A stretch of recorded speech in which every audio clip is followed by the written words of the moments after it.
So, this is our first time to do an afternoon fellowship na hindi special. Kasi madalas nag-afternoon fellowship tayo pag may anniversary, pag may bisita. But bear with us, Overflowing Church, kasi sabi nga, we will try our best kung ano yung best fit for us at sa nakararami. No, kung ano yung, malay mo naman, hindi lang hapon o hindi lang umaga, kundi umaga at hapon, di ba? Let's situate kung ano ang ipagkakaloob ng Panginoon sa atin. But as long na hindi natin sinusubukan, hindi din naman natin malalaman. Amen? Naniniwala ba kayo lahat ng pinaghihirapan nyo ngayon, balang araw magkakaroon din ng bunga? Amen. Isa na po dyan ang pananampalataya natin. Many people think Christianity is escape for hardship. Amen?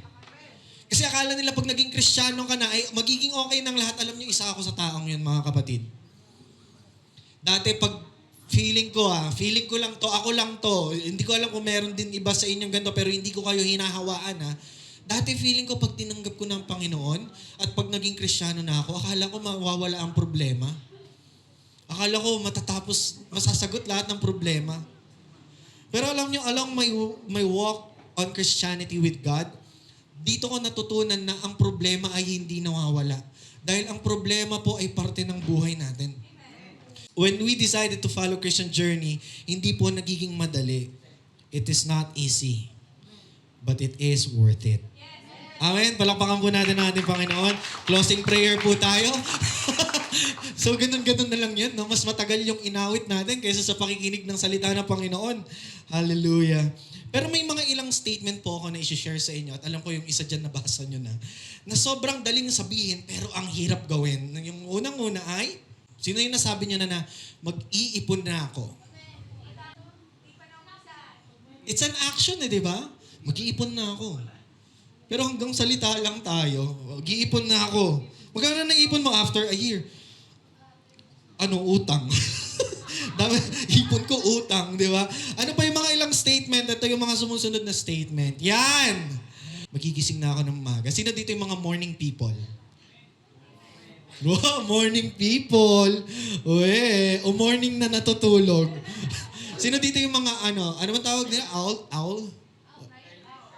Night owl, yung mga night owl, yung mga talagang panggabi. Maliban sa trabaho nyo panggabi, talagang hindi kayo nakakatulog ng maaga, kundi umaga na. Di ba? Ito yung mga bagay na ang hirap, ang daling sabihin. Lalo na pag may nilulook up ka, kinabukasan, mas maaga yung call time, matutulog ako ng maaga kasi bawal mali, excited ako. Hanggang isang oras na lang, call time yun na hindi ka pa natutulog. Di ba? Ang hirap gawin ng mga bagay na yan. Ang susunod natin ay, eto, yan, wag mo nang tignan yung katabi mo. Sabay-sabay tayo, basahin natin. Tinignan mo na naman yung katabi mo. Magda-diet na ako. Madalas nating sinasabi yan, pero magpapasko na. Di ba? Pagkatapos ng Pasko, may New Year pa. Di ba? Yung New Year, yung pagkain nyo, abot pa ng isang buong linggo yan ng January. Sayang eh. Di ba? Hanggang magpe-February na pag-ibig naman. Di ba? Hanggang December na naman. Di ba? Ito yung mga bagay na ang daling sabihin, pero ang hirap. Isa pa to. Hindi na ako magiging marupok. Hindi na talaga ako magiging marupok. Pagdating sa Kanya, I will stand firm. Sabay nag-PM siya sa'yo, hi. Hello, okay naman ako. Ikaw, kumusta ka naman? Tignan mo nga. Sabi mo nga sa katabi, huwag ka na maging marupok. Ang hirap. Ito yung mga bagay na sobrang andaling sabihin. No, pero pag nasa sitwasyon ka na, ang hirap nang gawin. No? Ito pa yung isang bagay na ang daling sabihin pero ang hirap gawin. Yan. Alam niyo dati, parang pag nakakita ka ng mga taong nagsisimpo, yung galing mo, nakakapagsuot sila ng ganyan. Tapos, sama-sama yung family. So, I will decide to go to church this Sunday. Pero pagdating natin ng Sunday, tatamarin na tayo. Yan, nakakatamad. Hapon ako, dapat nagsisesta na ako. Parang tinatamad na ako.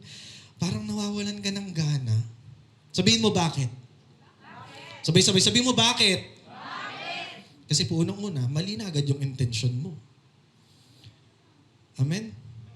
Kasi baka kasi gusto mo lang makapagsuot ng ganyan, ng ganito, di ba? So, I want to assess everyone here. Ito yung tanong ko, no? Sa bawat isa. Why do you attend church? Ay, question ka to last Sunday. Why do you attend church? No? Alam niyo po kasi, with wrong intention of attending church, mapapagod ka. Kaya nga madaming tao po ang hindi nagpapatuloy dahil napapagod. Sabi mo nga, napapagod. Kasi una pa lang ay mali na po ang intention. Hindi lang to sa pagsisimba. Sa kahit anong bagay, pag mali ang intention mo, magaling ka sa simula.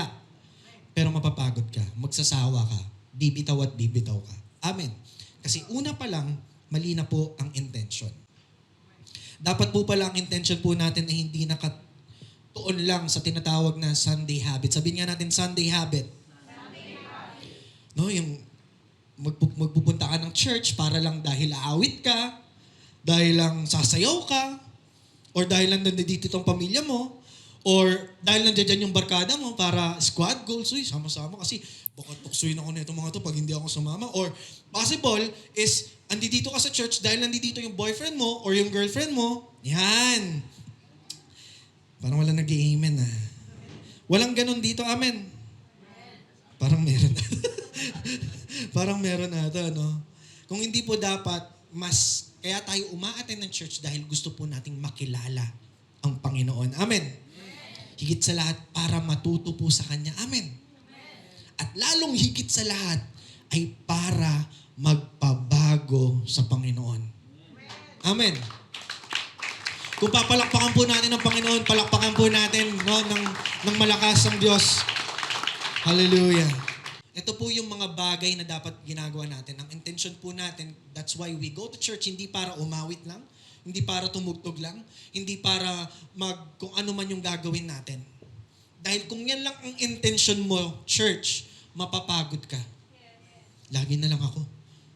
Ako na lang yung naglilinis. Ako na lang yung kumikilos. Ako na lang laging inaasahan. Ako na lang yung ganito. Kasi pumupunta ka sa church para gawin yung mga bagay na yon. Doon pa lang mali na ang intensyon. Amen. Yung mga bagay na yun, maganda.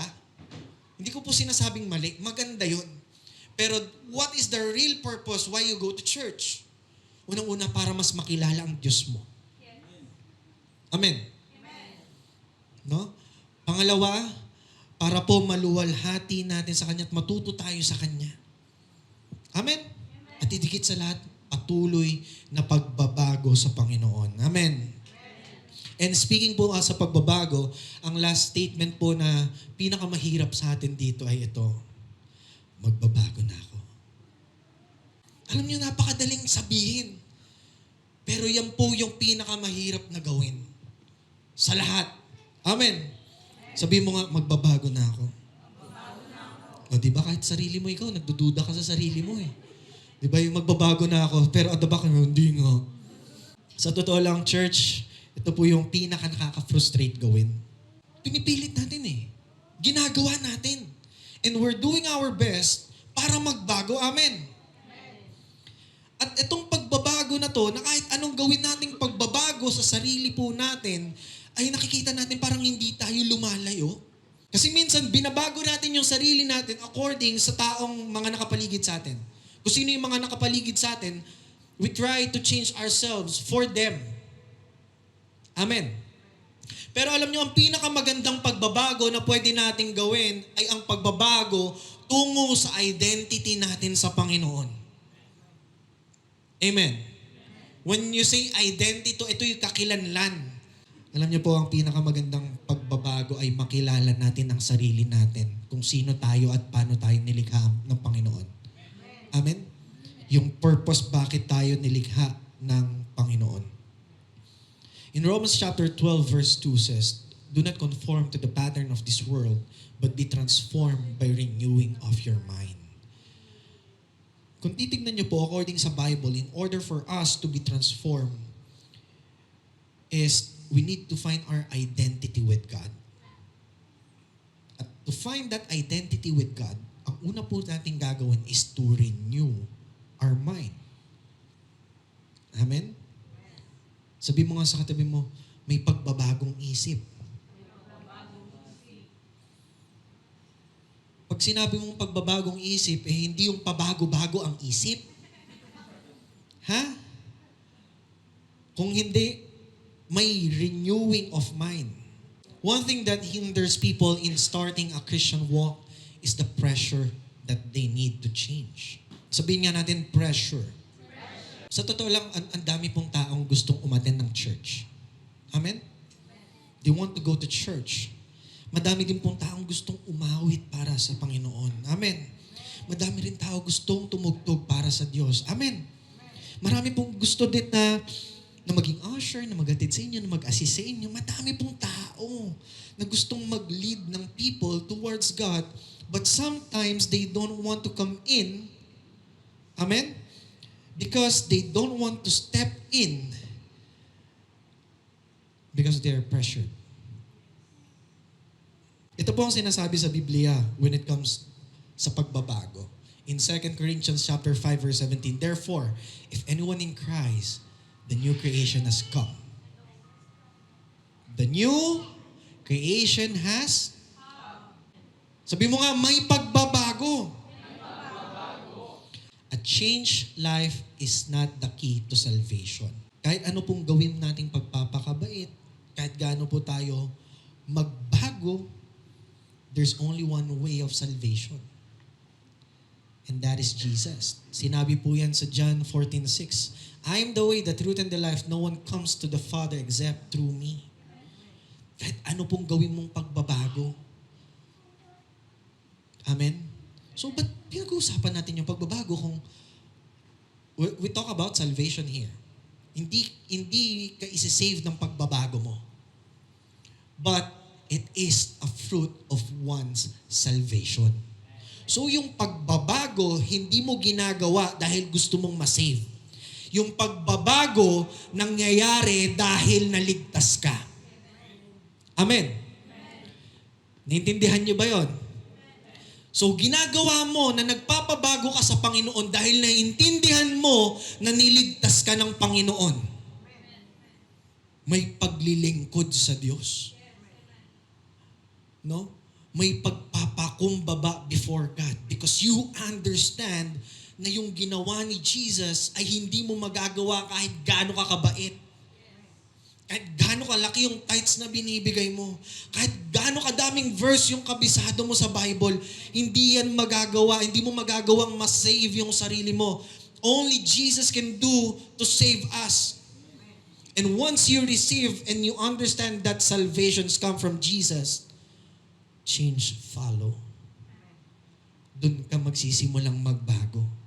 Tandaan mo, kung ano man pagbabago nangyayari ngayon, hindi yan ikaw ang gumawa. Yung pagbabagong isip, hindi yan dahil ang bait mo. Yes, meron kang ginawa doon. You decide. But God is He is the only one who can change us. Kahit ano pong sabihin ng pastor, kahit ano pong sabihin ng leader mo, kahit anong sabihin ng nanay mo, ng tatay mo, ng kapitbahay mo, ng kaaway mo na magbago ka, hindi ka magbabago unless you decide to let God change you. So, what stops us from changing? Ano ba yung mga bagay na pumipigil sa atin para magbago? Number 1, being comfortable in our comfort zone. Okay na to. We are afraid to change dahil comfortable na tayo masyado. Amen? And to be honest, this place, this church, the overflowing church, is too comfortable na. Okay na yung ganda tayo. Pero gusto kong linawin. Following Christ is not saying na pupunta ka sa comfort zone mo. Because following Christ lead you to uncomfortable places, to uncomfortable situation, and to uncomfortable people. Kaya nga kung mapapansin nyo nung tinanggap mo yung Panginoon, mas lalo parang mas naging mahigpit. Yung every time si Sir Ashley na may magandang ginagawa ang Panginoon, may pangit na gagawin ng kaaway. Amen? Pansinin niyo, nung sinimulan mong sagutin yung katawagan mo mula sa Panginoon, talagang grabe nagkakanda, kumahog yung bills, yung mga taong talagang idinadown ka. Tapos magdududa ka, Lord, ba't ganito? Kung kailan sumasang-ayon ako sa kagustuhan mo sa buhay ko, ba't mas lalong nagiging mahirap? Kasi the Lord is starting to remove you from your comfortable place. Kasi walang growth kung saan ka comfortable. Kaya kung meron man bagay kang pinagdadaanan ngayon at very uncomfortable ka dyan, congratulations, sis. Congratulations, brother. Amen. Because you can confirm that God is working in your life sa pagbabago. Amen. Palakpakan natin ang Panginoon. Number two things na pumipigil sa atin para magpabago, being overpowered by fear. Hindi po nilikha ng Diyos ang fear. Fear comes from the enemy. And fear stop us to do great things. Sabi nga ni Pastor Greg, alam nyo ba, ang kalaban ng great, alam nyo ba, ang kalaban ng great? No? Hindi bad. Kundi yung good. Hindi tayo magiging great kasi we are okay na good na tayo.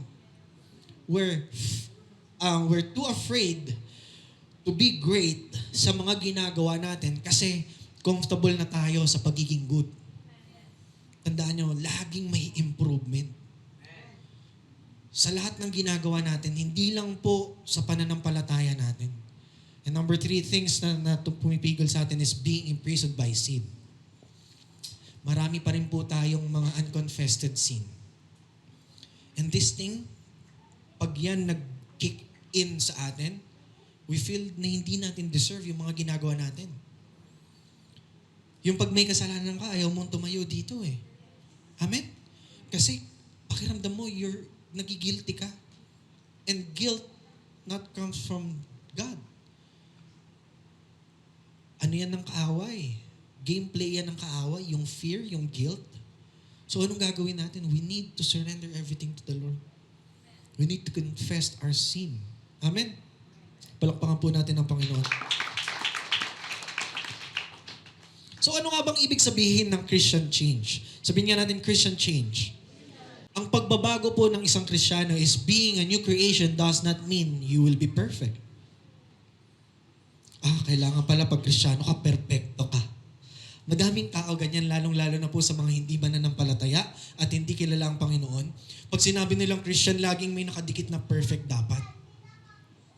Kaya nga pag Kristiyano ka, feeling mo dapat yung mga tao ang binabantayan yung pagkakamali mo. At pag nagkamali ka, ito laging sinasabi nila, nag-church pa man din yan. Pa-church pa yan. Ito nga yung madalas na kasabihan ng iba. Kung gusto mo makita ng mga taong makasalanan, saan ka pupunta? Sa simbahan. Alam niyo, pangungutya yun, pero totoo naman. Ako proud ako, oo. Punta kayo sa Overflowing Church. Gusto niyo makakita ng mga worst people? Punta kayo sa Overflowing Church. Pastor, grabe ka naman. Yes! I am worse. You are worse. Amen. May worse sa success ba dito? May worse here? Worse yes? Ginawa pang mas yung worst no? Wala kang ibang pupuntahan kundi sa simbahan. Kasi aminado tayong makasalanan tayo, kaya nga tayo nandito. Dahil gusto nating magpabago sa Panginoon. Amen. Yun naman pala eh. Sa bar na lang ako pupunta. Bakit? Doon, hindi nila alam ang kasalanan ako. Kasi bakit? Kasi yung iba doon, mas malaki yung kasalanan. May table pa eh. At alam mo ba, kilala ko yan. Ano? Kilala ko ba asawa niyan? Di ba? Pero pagdating dito, lagi nating may metering kung ano yung sino mas mabuti, sino yung laging umaaten, sino yung mas maraming may verse na alam, kung sino yung may maayos na pananamit. And praise God, wala nun dito sa Overflowing Church. Amen. Meron ba yun dito? Walang judgmental dito. Amen. Tandaan mo, Huwag mong isisisi sa simbahan, sa pastor, sa leader mo kung ba't hindi ka nagbabago, kung ba't hindi ka lumalago. Amen.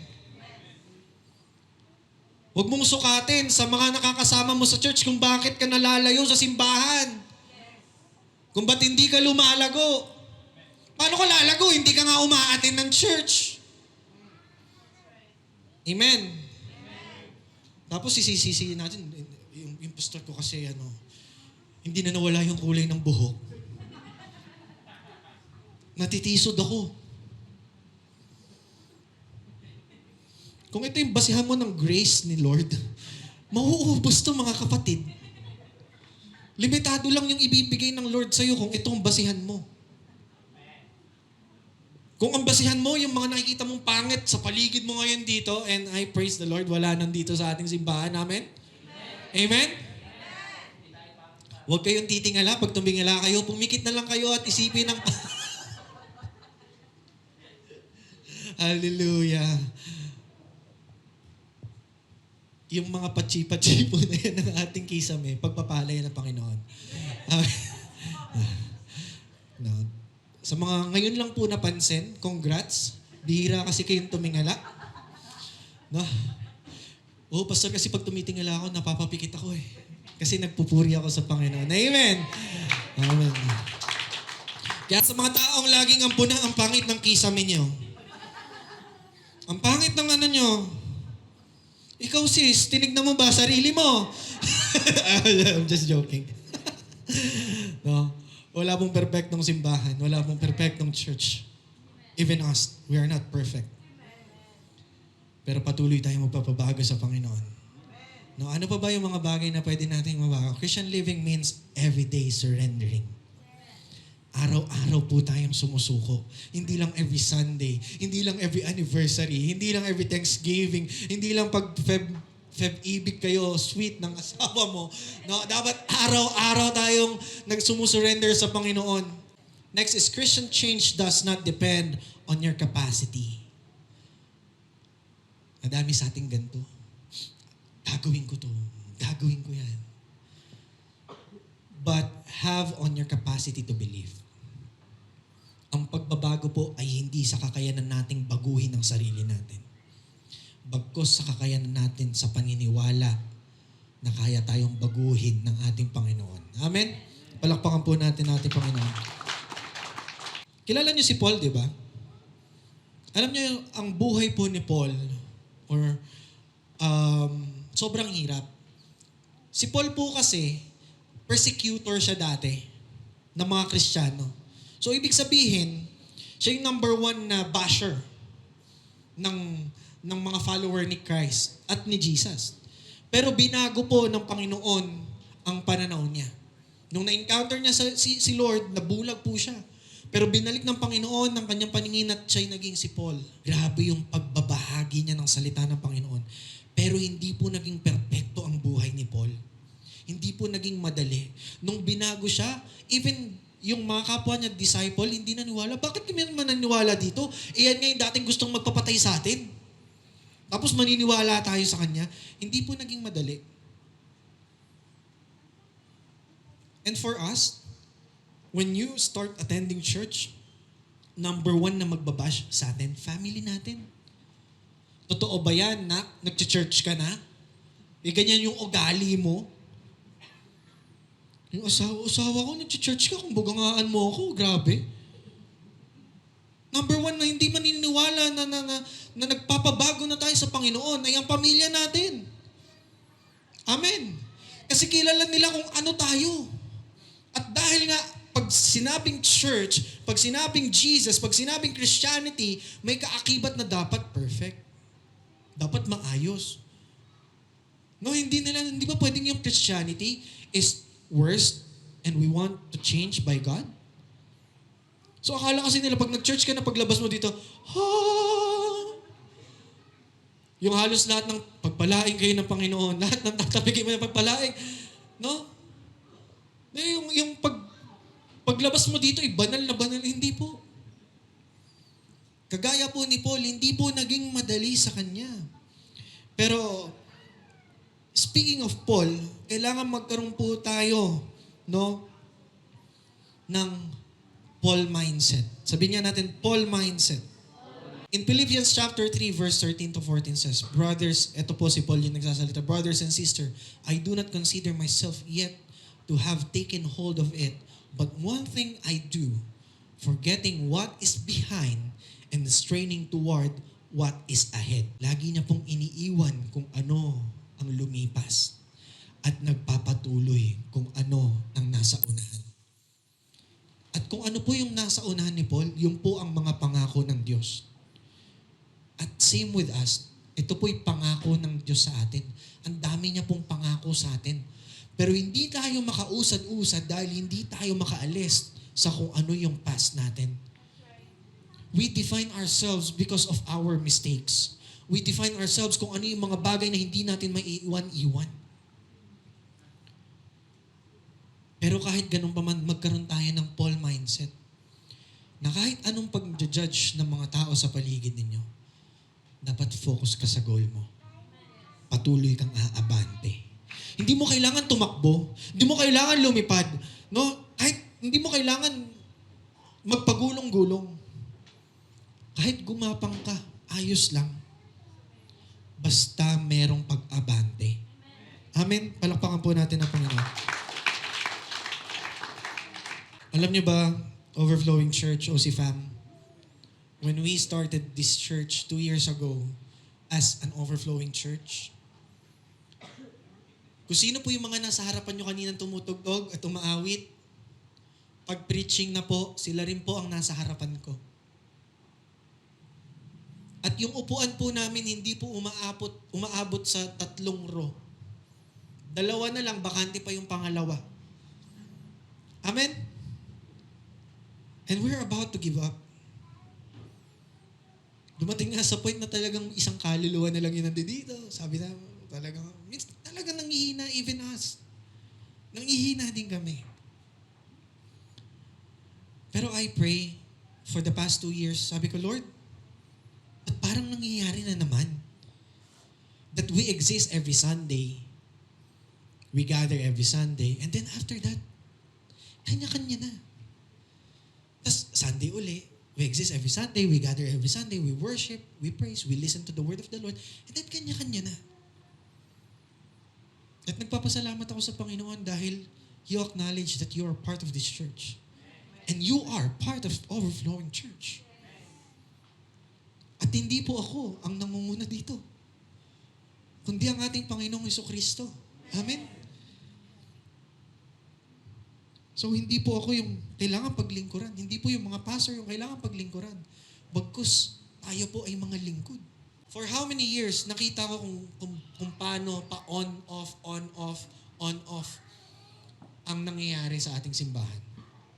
And then for past 2 years, the same routine I noticed on the Overflowing Church. Then, we pray, Lord, ba't ganito? Dahil ba kulang kami sa ganito? Kulang kami sa ganyan? Kulang sa ganito? Dahil ganito yung lugar? But it is not. One thing I learned is the identity.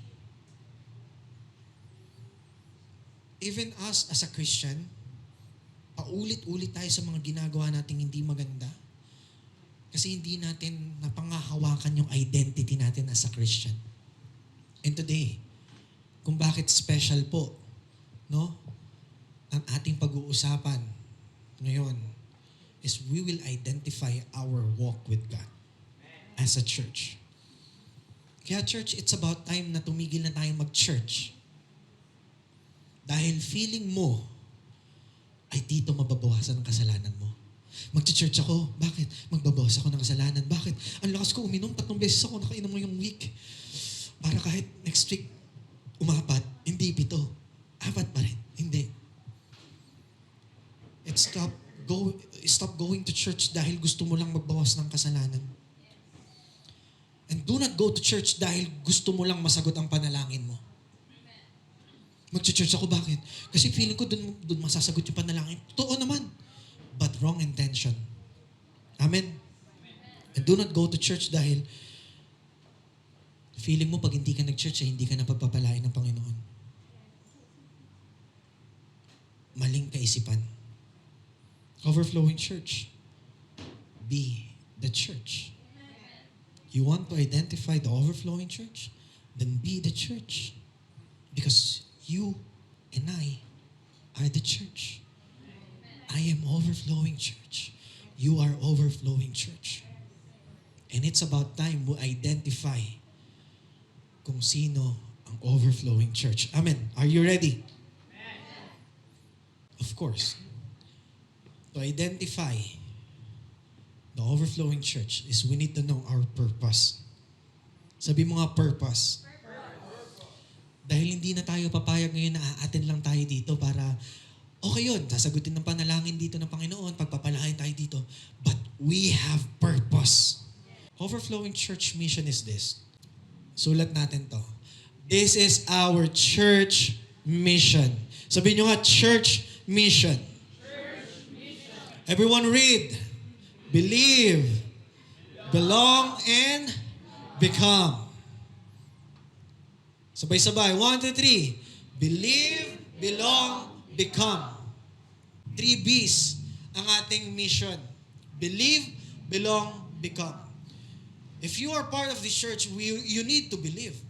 Believe to what? In Isaiah chapter 43 verse 10, you are my witness, declares the Lord, and my servant whom I have chosen, so that you may know and believe me and understand that I am He. Before me and no God was formed, nor will there be one after me. We believe that there's no one God but Jesus Christ. Amen. Are you with me? Praise the Lord. So pag tinanong kayo, anong paniniwala mo? I believe that God, Jesus Christ is my God. He is the only God. No other God than Jesus Christ. Pero maliban sa paniniwala, our one mission is to belong. In Romans chapter 12 verse 3 to 5 says, "For by the grace given me, I say to every one of you, do not think of yourself more highly than you ought, but rather think of yourself with sober judgment in accordance with the faith God has distributed to each of you. For just as each of us has one body with many members, and these members do not all have the same function." So ang bawat isa dito ay merong kakayanan. Merong ginagampanan. Amen.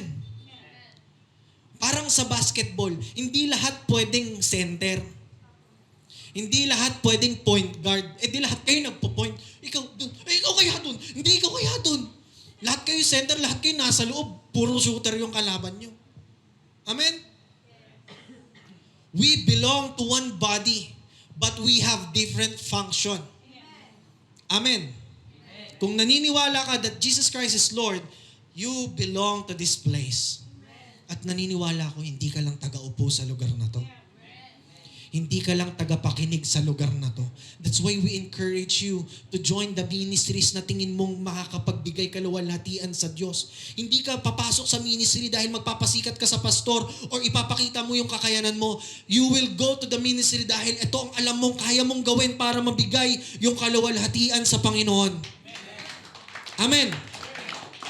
Kaya hindi pwedeng paniniwala lang. Our mission is to believe and to belong on this place. The kingdom of God, to be part of the body of Christ. And our third mission is become. Sabihin natin become. In Matthew chapter 28 verse 18 to 20, this is the greatest commandment. Then Jesus came to them and said, "All authority in heaven and on earth has been given to me. Therefore, go and make of all nations, baptizing them in the name of Jesus Christ." Alam nyo, kagaya nyo, nung unang punta ko sa church, sa unahan ako nakaupo. Hanggang nawawalan na ako ng gana hanggang nasa likod na ako. Kagaya nyo po, nakikinig lang ako dati. Kagaya nyo po, nakaupo lang ako dati. Kung ano yung view nyo ngayon, view ko lang din yan dati.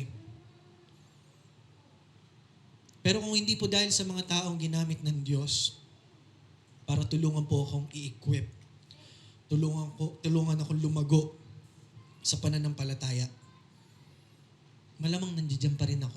Baka nga wala na. But I become one of the servant of the Lord. Dahil someone teach me. Someone, no, na inalalayan ako. And this is our mission, Overflowing Church. Hindi lang tayo maniniwala. Hindi lang tayo magiging parte ng body of Christ. Bagkus dadating din tayo sa point na tayo na ang tatayo para sa susunod na henerasyon. So that the generation will continue to flourish. Sino ditong papayag na hanggang sa inyo lang ang pagpapala? Sino ditong papayag na hanggang sa inyo lang ang pagpapala, no? So we will start to become part of this family and we'll start to grow and become the one who's baptizing lot of souls in the name of Jesus Christ. Amen. Last week, we baptized 9 souls. Habang ine-edit ko po yung picture, I was so overwhelmed. Hindi ko po tinataas ang sarili ko, pero never in my mind na dadating sa point na ako yung maglulubog sa mga taong to. Na ako ang gagamitin ng Diyos sa pagbabautismo sa mga taong to. And it is not me. It's never my plan. Hindi po siya naging ambisyon ko. Ayoko nga to eh. Ayoko magpastor, sa totoo lang po. Kung ako tatanungin nyo, ayoko dati talaga. Sabi ko, walang pera sa pagpapastor. Amen? Ang hirap magpastor. Lalo na pag nakikita ko yung mga pastor nun, sila na yung tumutulong, sila pa yung masama minsan. Amen? Sino ba may gusto nun? So, sinimulan kong ayawan. Pero grabe po ang grace ng Lord. Hindi pwedeng may mission ka dahil wala kang vision. Bakit? Mission lang. Wala lang. Feeling ko lang mag-mission. Tanda mo, gawa ka ng gawa kung wala kang vision, bali wala. Parang yung kanina lang yan. Mapapagod ka lang pag mali ang intention. But, Overflowing Church, why do we exist? Sulat nyo po to para makabisado nyo kasi medyo mahaba po. Our Overflowing Church vision is spill the G. Sabay-sabay tayo. 1, 2, 3, go. G means goodness. Ibig sabihin ng spill, ipakalat. That's why we're overflowing. We cannot spill anything if we're not overflow. Amen. So, ipakalat natin ang kabutihan ng Panginoon. And this is, by the way, this is just a branding. No, pero pag tinanong kayo, what's our vision? Spill the G. Branding lang yan para mas kabisado natin. Pero ito po yung pinaka-reason ng but spill the G. A place where goodness of God overflow. Bakit merong 4 na sulok na nabuo dito 27 years ago? Ano yung purpose? Bakit merong overflowing church? It's because we want to share to people that this place is a place where goodness of God's overflow. Amen. Sabihin niyo, spill the G. Remember the story of Samaritan woman? Yung mga Samaritano. Remember? Alam niyo, when this Samaritan woman encountered Jesus on the well, so may discussion sila, ganyan-ganyan, pinakita ng Panginoon sa kanya that He is the one na inaantay na. At ang Samaritanong woman, ang babaeng ito ay hindi po maayos na babae. He is not a decent woman after all. Makasalanan po siya. Mababang uri ng babae. Hindi nga lang isang asawa niya. Amen? But he encountered Jesus on the well. Now, to make the long story short, ito po. Basahin natin in John chapter 4, verse 28 to 30. After niya ma-encounter at after niya ma-confirm that Jesus is the one na sinasamba pa ni Abraham, ni Isaac at ni Jacob at na kanyang mga ninuno, nung na-confirm niya to, then leaving her water jar, the woman went back to the town and said to the people, "Come, see a man who told me everything I ever did. Could this be the Messiah?" Messiah means Savior. They came out of the town and made their way toward Him. Many of the Samaritans from that town believed in Him because of the woman's testimony. Nung napatunayan ng Samaritanong babaeng ito na si Jesus ang matagal na niyang inaantay at si Jesus ang makakapagbigay ng tubig na kahit kailan hindi na makakapagbigay kauhawan sa kanya. Agad-agad siyang tumakbo. At yung tinakbuhan niya, yung town nila. Yung bayan nila na walang naniniwala sa kanya. Yung bayan nila na talagang kinukutya siya. Dahil alam yung buhay na meron siya eh. Walang naniniwala sa kanya. Same with us. When we share the gospel, walang maniniwala sa atin, lalo na sa pamilya natin kilalang kilala kung paano tayo. Even to our friends. Ang hirap i-sharean ng kaibigan natin. Bakit? Kasi yan yung dating kainuman natin. Yan yung dating kasession natin. Siya yung mga kasama natin nanonood ng kung ano-anong bagay. Tapos, kapatid, invite kita sa church kasi dito nasumpungan ko kapatid. Huwag kami. But this woman did not stop her to share the good news. At nung pumunta po sila, kasi nagsisisigaw siya eh. Oy, halika kayo! Dali, may nakita ako dun yung isang tao na at I think he is the one na makakapagligtas sa atin. So sila na, oh, wait lang. Di ba ito yung makasalanan? Pero, sige nga, punta tayo. Ito po yung sinabi. Many of the Samaritans from the town believe in Him because of the woman's testimony. Saan galing? Ba't sila naniwala sa Panginoon? Because of the woman's, because someone share, someone testify the goodness of God. He told me everything I ever did. So when the Samaritans came to Him, they urged Him to stay with Him and He stayed 2 days. That is Jesus. After nilang makita si Jesus, naniwala sila sa Samaritan woman. What's our vision? Para magawa natin yung vision, ano yung mission natin?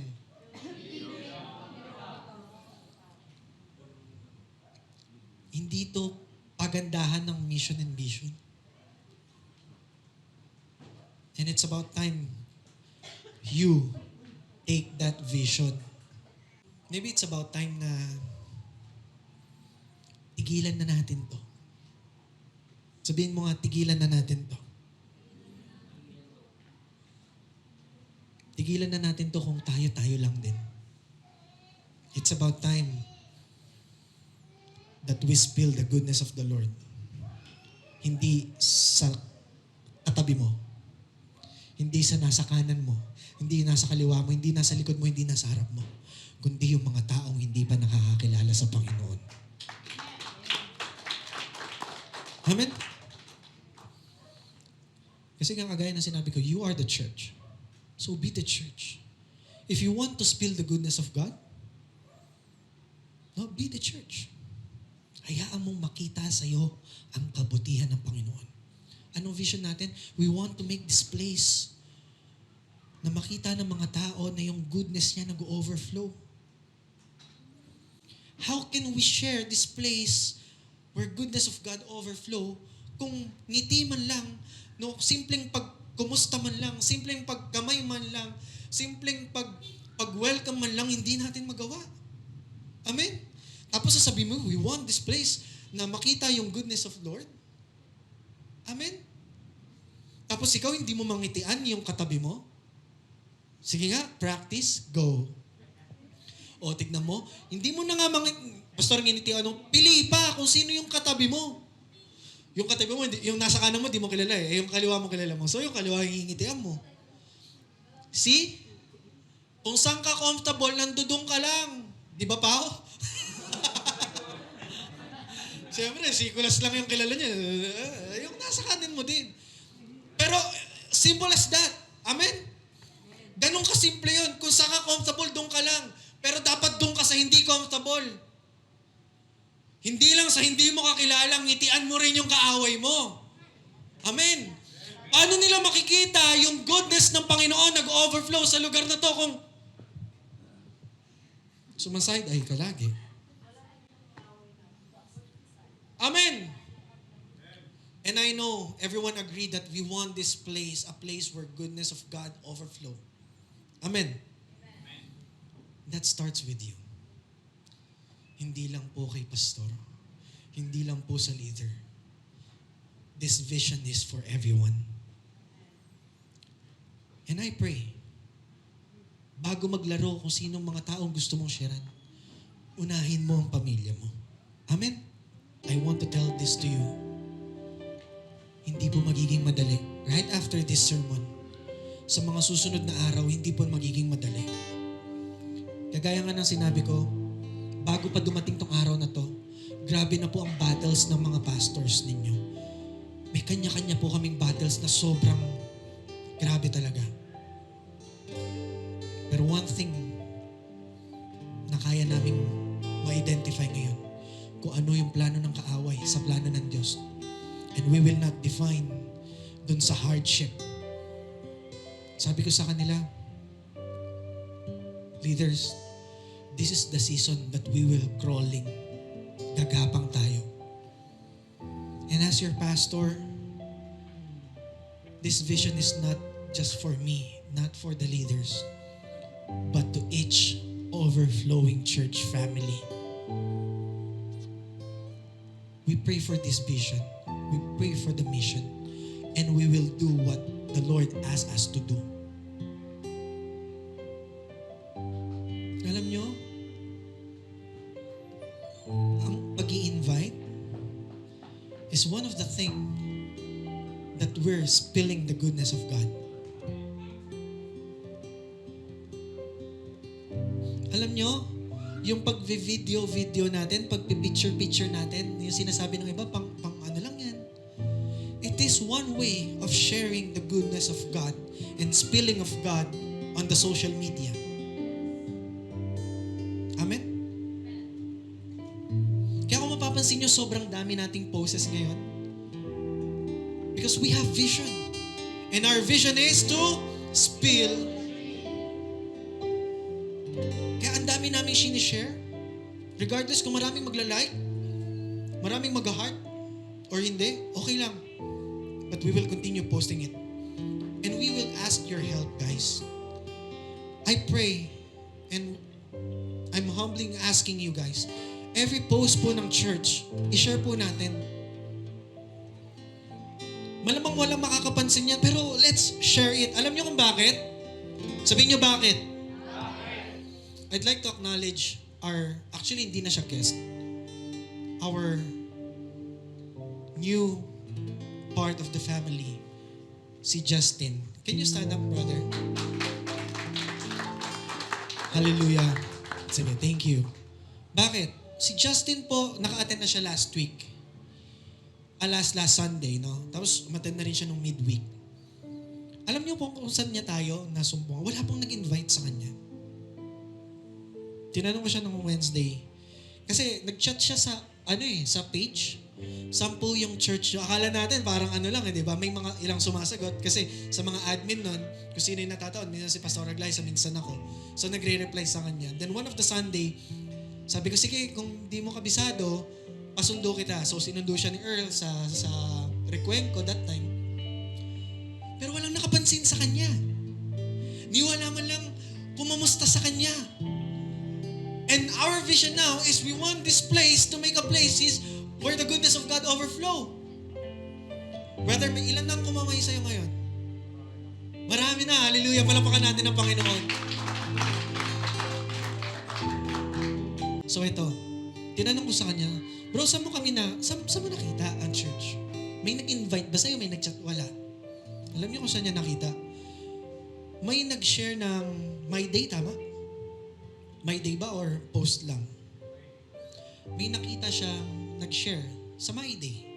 At hindi ko na alam kung sino yun. Hindi mo na rin siguro alam kung sino yun, no? Tapos parang finalo back mo na lang yung church, tama? Nilike niya. And then he is here right now.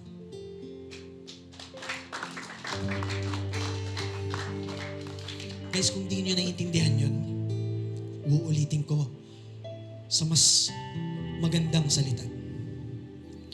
May isang kaluluwa na lumapit sa Panginoon.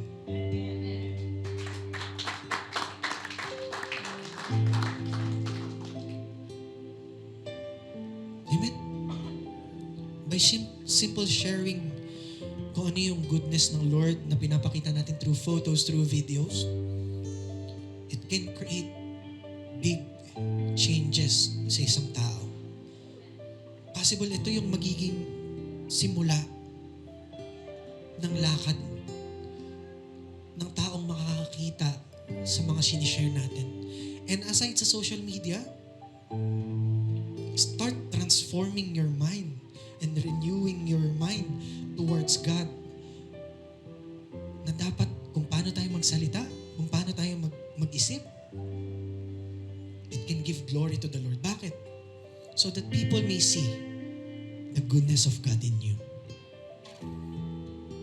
Minsan kahit anong sabi na Kristyano tayo, yung Panginoon ko, ganito yung ginagawa sa church. Pero hindi nakikita sa pagbabago sa sarili mo, walang maniniwala sa'yo. Pero tigilan mo yung pagsusuot mo ng verses ng t-shirt. Tigilan mo yung pag-share mo, pero nakikita yung pagbabago sa buhay mo. It will attract people. Brother, anong nangyari sa'yo? Bakit? Dati, kasama ka namin sa mga sessions, Ano nangyari sa'yo? Ba't may pagbabago? And people want that change if they saw it in you. Amen. Can we all stand up, church? Kung ano po yung may halaga, yun po ang aatakihin ng kaaway. And now, we're identifying the foundation of the overflowing church, which is the vision. I know the enemy will move, but we will not be shaken because the enemy already defeated. Because the enemy is under our feet. Amen. Palakpakan po natin ang Panginoon.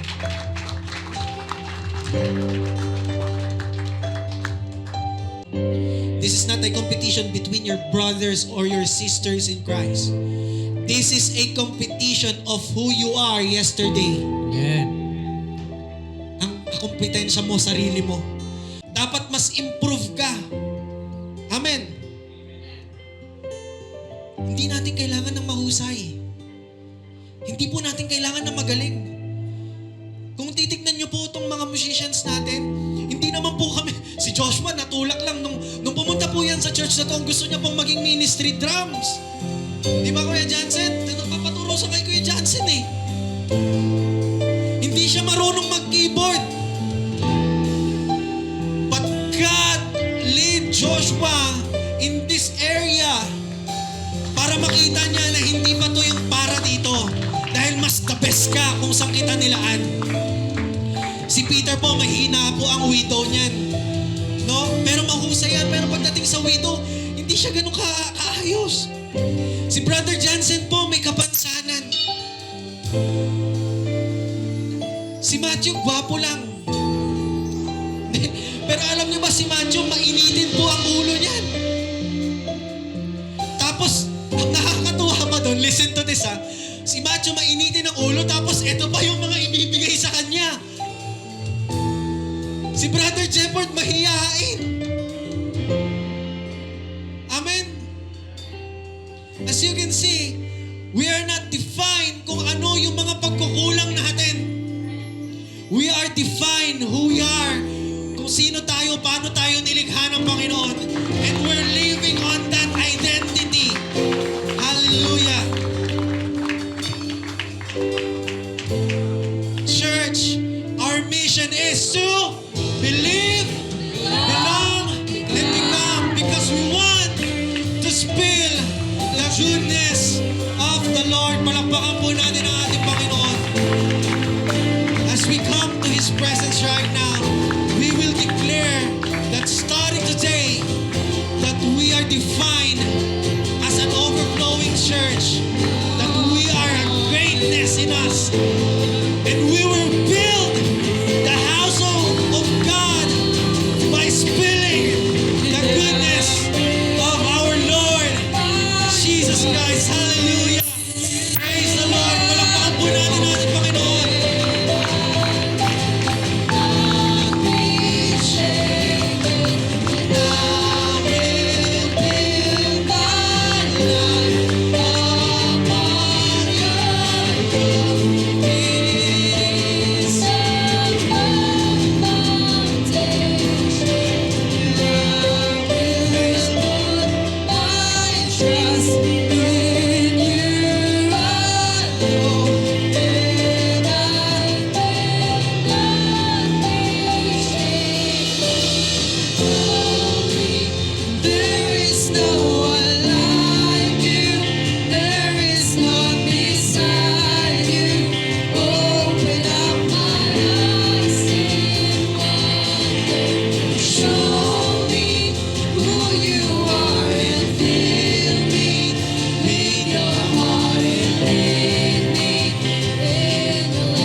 identity on us.